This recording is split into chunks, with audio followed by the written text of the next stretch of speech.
سعد الصغير بعد العرض على الطب الشرعي، يا ترى مصيره ايه؟ وهل الترامادول هيبرئه؟ ومفاجآت فجرها محاميه. وتفاصيل اكتر هنشوفها مع بعض. ويشرفني طبعا انضمامكم للقناة، ونبتدي حبايبي.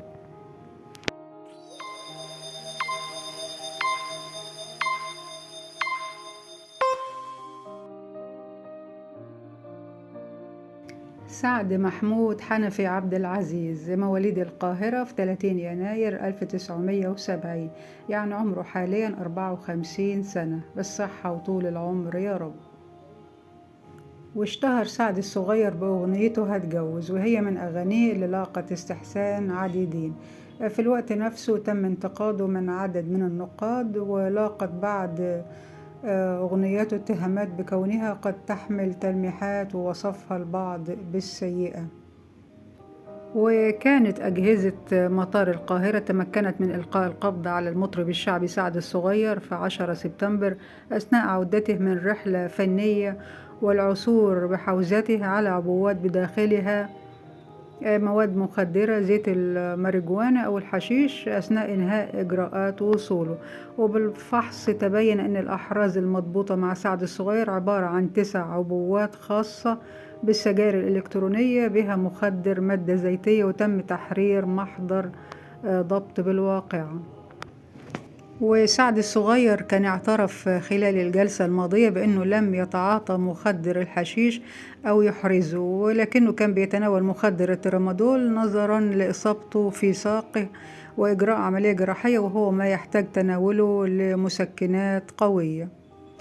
وبإجراء تحليل المواد المخدرة للمطرب سعد الصغير، تبين من نتائج التحليل أنه بيتعاطى مخدري الحشيش والترامادول.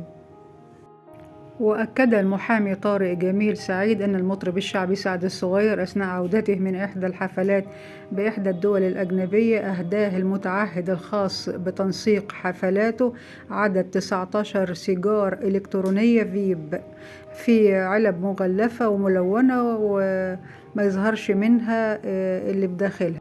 وطبعا قبلها منه سعد الصغير بحسن نية، ظنا منه انه هيهادي بيها فريق العمل الخاص بيه، وما كانش يعرف اللي بداخلها من مواد مخدرة. وقال المحامي ان سعد الصغير لو كان على علم بان السجاير بتحتوي على مواد مخدرة ما كانش حضر بيها يعني لغاية المطار في مصر.